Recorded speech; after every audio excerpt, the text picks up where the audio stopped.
Sang Sabda Menyapa.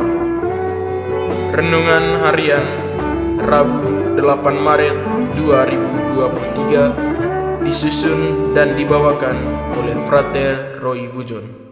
Selamat mendengarkan. Saudara-saudariku yang terkasih dalam Kristus, sebelum memulai renungan kita pada hari ini, marilah kita mengawalinya dengan tanda kemenangan Kristus. Dalam nama Bapa dan Putra dan Roh Kudus. Amin. Renungan kita pada hari ini berjudul Belajar dari Kepemimpinan Yesus. Saudara-saudariku yang terkasih dalam Kristus Tuhan, bukti bahwa kita masih hidup dalam bayang-bayang manusia lama adalah ketika kita lebih memfokuskan seluruh diri kita kepada hal-hal duniawi. Dewasa ini, harta dan takhta lagi hangat diperbincangkan karena menjadi incaran empuk manusia-manusia modern. Kita semua pasti tahu apa itu harta dan apa itu takhta, apa itu halal dan apa itu tidak halal. Melalui penginjil Matius pada hari ini, Yesus mengatakan kepada kita agar lebih berhati-hati dalam mengusahakan sesuatu di dunia ini. Jangan sampai karena tuntutan hidup yang berat atau hanya ingin kejar gengsi, kita lupa akan status diri kita sebagai hamba Allah dan sebagai makhluk sosial. Selaras dengan ini, kepada para murid Yesus bersabda, "Kamu tahu bahwa pemerintah bangsa-bangsa memimpin rakyatnya dengan tangan besi, dan pembesar-pembesarnya menjalan kuasanya dengan keras atas mereka. Tetapi jangan memperlakukan itu juga di antara kamu, sebab barang siapa yang ingin menjadi besar di antara kamu, hendaklah ia menjadi pelayan, dan barang siapa ingin menjadi terkemuka di antara kamu, hendaklah ia menjadi hamba." Sebagaimana yang ditawarkan oleh Yesus ini, dapat kita mengerti bahwa letak dasar pribadi seorang pemimpin ada dalam semangat kerendahan hati. Melalui spirit kerendahan hati, kita dapat sampai pada pemenuhan perintah Allah. Seperti anak manusia datang bukan untuk dilayani, melainkan untuk melayani. Sikap dan tindakan kepemimpinan Yesus dapat menjadi contoh yang mutlak untuk kita ikuti. Dengan kerendahan hatinya, ia rela meninggalkan statusnya sebagai raja, lalu memilih tinggal bersama umatnya di dunia ini. Lebih dari itu, kedatangannya di dunia ini mengenakan predikat sebagai hamba Allah, perwujudan sabda Allah yang telah menjadi manusia. Pelayanan yang tanpa batas sampai mengorbankan nyawanya di kayu salib demi penebusan dosa banyak orang. Melalui refleksi Beata Teresia dari Kalkuta, ia mengatakan bahwa salah satu perwujudan iman Kristen ini ialah mencintai harus sampai pada tingkat kita merasa terluka. Tuhan Yesus tidak mendambakan penghargaan yang didewakan oleh dunia. Ia tidak bertindak sebagai pemimpin yang hanya sekedar mencari sensasi, kehormatan, dan harta benda. Harta dan takhta tidak sama sekali terdaftar dalam karya miskinnya, karena sifatnya yang fana yang tidak dapat selamat.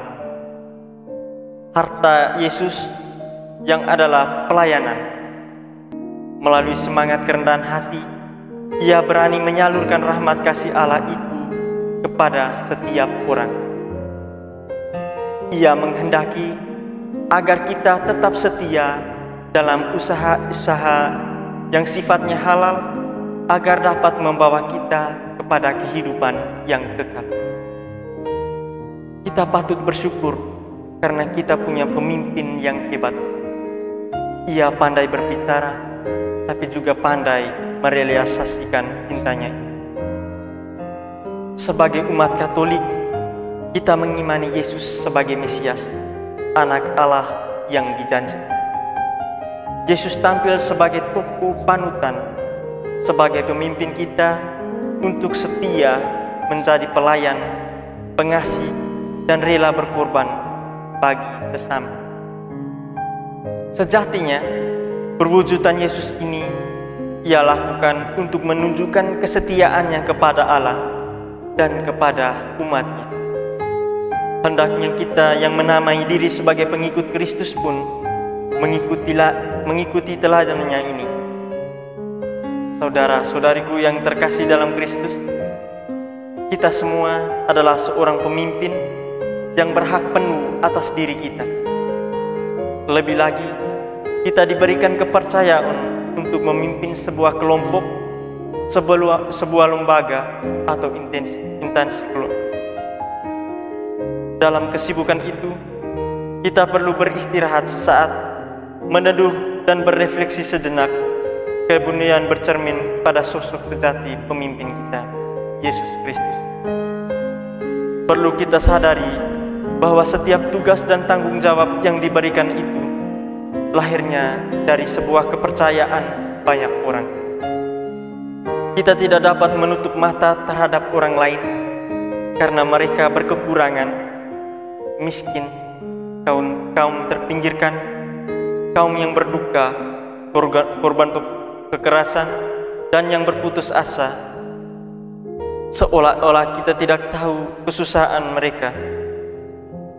Namun di sisi lain, kita membuka mata terhadap mereka yang berkelebihan oleh karena mereka berduit dan berpenguasa.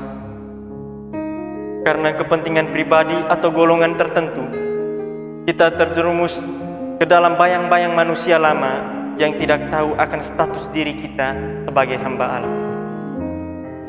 Sebagai makhluk spiritual, di hadapan Allah kita semuanya sama. Hanya saja keadaan dunia yang membedakan kita. Dari kelebihan, kita berani bersyukur, memberi, dan melayani. Dari kekurangan, kita belajar untuk bersikap rendah hati dan selalu sabar, karena semua yang terbaik akan datang tepat pada waktu.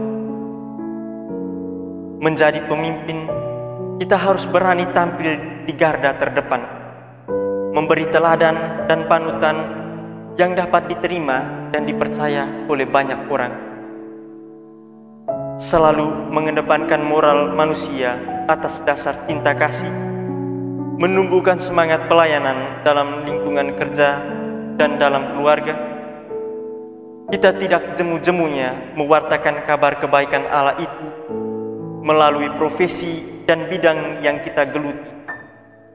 Karena semuanya itu lahir dari setiap rencana besar yang ditawarkan oleh Allah, agar melalui diri kita, kabar sukacitanya dapat dikenal oleh orang.